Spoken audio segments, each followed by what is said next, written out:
Welcome back to the Wildlife Homestead. This is episode 2 of transforming a planted pine stand into a diverse wildlife hotspot. In the last episode, I started thinning the pine stand and clearing a section for a new wildflower meadow. Today we're starting off by going back a few weeks before I seeded the meadow and before the snow had fully melted. Early on into thinning the pine stand, I knew that the forest floor would change dramatically. Instead of having a uniform ground layer, my goal is to have a collection of logs, branches, and leaves to give refuge to smaller wildlife. Amphibians would be one of the groups of animals that would benefit the most from this change, so I wanted to go one step further and try to provide them with a potential breeding site as well. At the front, surrounded by pines, we have a trout pond. As the name suggests, there are trout in here, so any amphibian that breeds in this pond has a much higher chance of their tadpoles being predated. Fish also release various chemicals in the water, and some amphibians can actually sense these chemicals and avoid breeding in here altogether. And I think we can see that when we compare the trout pond with the forest pond, which is basically the same size and depth, but it's surrounded by better habitat and it doesn't have fish. Last year, this pond had hundreds of wood frog, green frog, spotted, and blue spotted salamander egg masses, whereas in the trout pond, I only found a couple dozen frog egg masses. So the forest is a much more successful breeding site overall, but it's half a kilometer away from the pine stand. And since we decided we wanted to keep fish in the pond up front, I figured the best thing to do would be to build a second smaller pond nearby. That way if the amphibians don't find the trout pond suitable, they have an alternate fish-free breeding site close by. The type of pond that I want to build for them is a vernal pool. Vernal pools are seasonal, temporary bodies of water. On our property, we have permanent ponds, and we have small depressions that only hold water for a week or two. But a vernal pool that holds water just long enough for species like wood frogs and spotted salamanders to complete their life cycle in before drying up will be a new type of pond for the Wildlife Homestead. Most vernal pool species need 3 months or less for the eggs to develop and for the young to hatch and emerge. So my goal is to create a small pond that will hold water until early to late August, at which point the pond will begin to dry completely. Having a site that's flooded for part of the year and dry for the rest attracts a unique mix of plant and animal species that depend on these conditions, some of which will be completely different from what we have in and around our permanent water bodies. So where am I putting this vernal pond? Well, in the spring when we get snow melt and whenever we get a lot of rain, the water flows right through this grassy area at the front of our lot and it collects in the ditch along the road. When our trout pond is overflowing and the main outflow can't keep up, there's a second spot where the water can exit the pond, and this also flows right through this grassy area below. I figured it's kind of a waste to have all of this water just rush right off the property, so this spot was probably the ideal location to build the vernal pool. Some amphibians will visit breeding sites in early spring before the snow melts. At the forest pond I found 2 wood frogs in amplexus, partially covered in ice. The cold definitely doesn't slow them down, so it was a race against the clock to get this vernal pool built in time.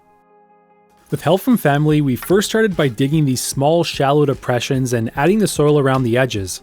These aren't meant to hold water for longer than a day or two. Their main purpose is just to catch and slowly divert the water down to the vernal pool. With how fast the water moves through this site in the spring, these little pools should help minimize erosion in the main pond. To dig the main pool, we used the backhoe for the first time, and as we dug, we piled up the soil around the lower end to build up a small dam. This is not at all how you build a proper dam. Usually you want to dig a core and fill it with compacted layers of clay, and then remove any branches, plant matter, or rocks in that dam. But I'm not doing any of this. This spot is just pure deep clay, and I fear that if I seal the pond too well, we won't actually lose enough water for it to dry up in August. If by chance the pond starts drying up too quickly, I have the perfect backup plan. The trout pond above is fed by an underground spring, so even in the hottest, driest times of the year it overflows. I can temporarily divert this overflow to our vernal pond to top it off if needed. But in the beginning, I won't even bother. I want to see how long this pond can hold water on its own. The deepest part of the pond is about 2 feet, which most vernal pools are actually only 3 feet or less. In fact, when I would do frog surveys, we'd often find tadpoles in old tire ruts, so amphibians really don't need much to breed successfully. For the vernal pool species I'm targeting, shallow pools are better. They tend to have more oxygen and they heat up faster. The warmer water accelerates the development of amphibian eggs and larvae, and this rapid development is crucial to complete their life cycle before the pool dries up. The shallow water will also support dense vegetation over time, giving the tadpoles more hiding places and food. But probably the most important feature about this vernal pond is that there aren't any trout in here to pick off the tadpoles. Speaking of trout, last year we had 20 or so in this pond, but after the great blue heron came through and any other predator that I may have missed, we're down to about 5. So we have two options. We could restock the pond with around 40 of the same size trout, they'd be about 10 inches long, or we can put in 100 small trout between 2 to 4 inches. These are farm brook trout and they won't breed in this pond, so if we want to keep trout in here, we'll need to restock it every once in a while.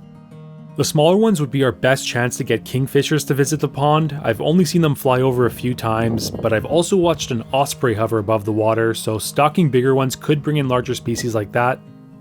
I'm kinda leaning towards the smaller ones, but you'll have to let me know what you think, I'm still undecided. But back to the vernal pool, this is what it looked like when we finished digging. We let the sediment in the water settle overnight, and the next morning it was already looking better.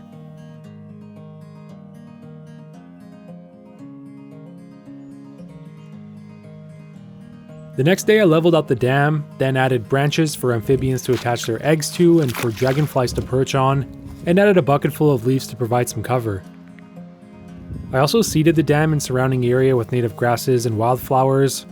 I'm pretty happy with how it's turned out so far. It's early spring before anything has started growing, so this is the ugliest the pond is going to look. Although I've mostly been talking about this vernal pool being built for amphibians, I secretly had another reason I wanted to have this set up. Last year we had cliff swallows coming to inspect the eave of our roof as a potential nesting site. They didn't nest here, and I'm thinking one reason could be they didn't have a good source of mud nearby to build their nests. So I plan to keep one part of the bank exposed in hopes it entices the cliff swallows to stay this year. I can also see barn swallows coming here to collect mud. When we moved here, I set up ledges under our garage for them. Unfortunately, we only had one fly over during the migration. So these ledges didn't get much action, but this year I woke up one morning to find a robin starting to build a nest on one of the platforms. They wake up bright and early to get to work. It's the female that does most of the nest building. She creates a solid base of dead grasses and twigs and later reinforces it with mud.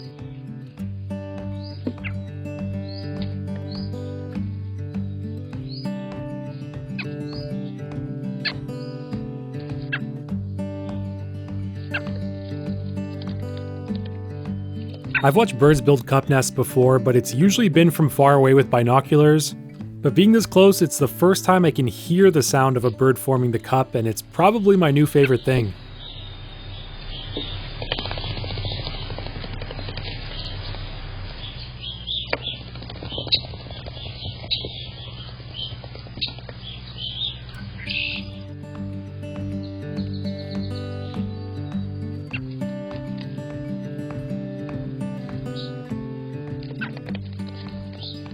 After 7 days of building, she adds the finishing touches to the nest. Fine, soft grasses to keep the eggs and eventually the chicks comfortable and insulated. This is what the nest looked like when I started filming, and this is it when she finished. While she was finishing up, this is when the male started to escort her to and from the nest. Although he doesn't help directly with the building, his role is to defend the nest. He hangs out in the pines next to the garage and chases off any blue jay that comes too close. I'm hoping this nest is well protected from the red squirrels, but if a blue jay were to come along, there's no way to stop them, so the male has a very important job to do over the upcoming weeks. On the 8th and last day of building, she did the final shaping of the bottom of the cup and later laid her first egg. And over the next few days, she laid 2 more.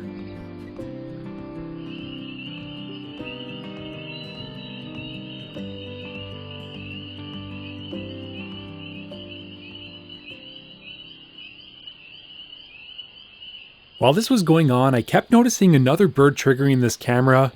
To my surprise, just a few feet away, eastern phoebes were checking out the other nest platforms I set up for barn swallows.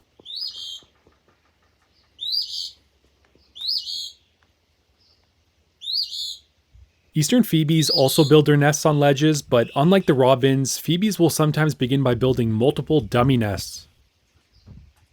Over a few days, they brought nesting material onto 7 different ledges. I had no clue which one they were actually going to use, so I just picked one at random and put a camera on it.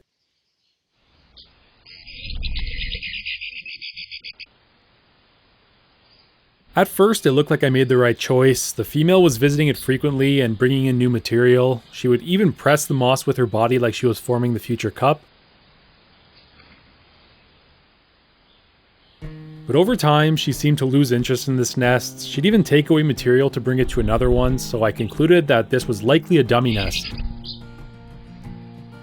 There's a few reasons why birds build dummy nests. Sometimes they're used as a way to test if a site is safe and stable enough before committing to a final nesting location. They can also be built as a way to claim multiple sites to prevent other birds from using them. Also, if their main nest gets destroyed or raided by a predator, they have backups already partially or fully built, so they don't have to start completely from scratch. Another reason, and probably the one I've observed the most, especially in other birds, is predator confusion. By building many dummy nests, it can confuse and distract potential nest predators and make it more difficult for them to find the main one with the eggs or the chicks. I experienced this firsthand because while this dummy spent a few days staring at these ledges, trying to figure out which one the phoebes would use, they were secretly building another nest under our patio. The female also does the bulk of the nest building. She uses slightly different materials than the robins do: mud, moss, grass, leaves, and fur. While I was editing this video, I was very happy to see her flying to the vernal pool and collecting mud along the banks. If it's good enough for phoebes, I'm hoping this mud is good enough for cliff swallows. At the moment, she's still building, so I have no clue which one they'll end up going with as their main site. Just to be safe, I also put a camera on another ledge that has a well-built nest, so I think we have all of our bases covered. Let me know which one you think she'll actually use. I'm kinda hoping they go with the garage just because there's no way to predator-proof the patio nest, so it would be the most vulnerable to squirrels, but we'll have to see what they decide. While keeping an eye on the nesting birds around the house, I was also checking in on the vernal pool. After a few quiet days, we had our first wood frog show up. Sometimes when you get too close to wood frogs, they'll hide and stop calling, so I kept my distance for a handful of days until the breeding was over. It looks like we have 5 egg masses in here. Considering there's not much vegetation or cover yet, that's not a bad start to our little vernal pool. With activity around the pond starting up, there was one more thing I wanted to add to this spot: a bat box. I've always loved bats. My internship for school was actually doing bat monitoring and mist netting in Belize, and although we don't have the diversity of bats that they do in Central America, we still have 7 insectivorous species that might be in our area. I set up the box behind the vernal pool. It could take over a year for bats to find a new box, so if we get any this year, I think it would be a big win. I'll share a little sneak peek of what this section looks like now. This is where we started, and after a few weeks of growth, this is how the vernal pond is looking. Most of this greenery is from the vegetation that was already here, but the grasses and wildflowers I seeded are starting to grow along the dam. I was hoping to have all the plants I ordered in for today's episode, but I'm still waiting on an order, so in the next episode we'll start replanting the pine stand and the surrounding area, and I'll share the entire layout and what I have planned for the front of the property.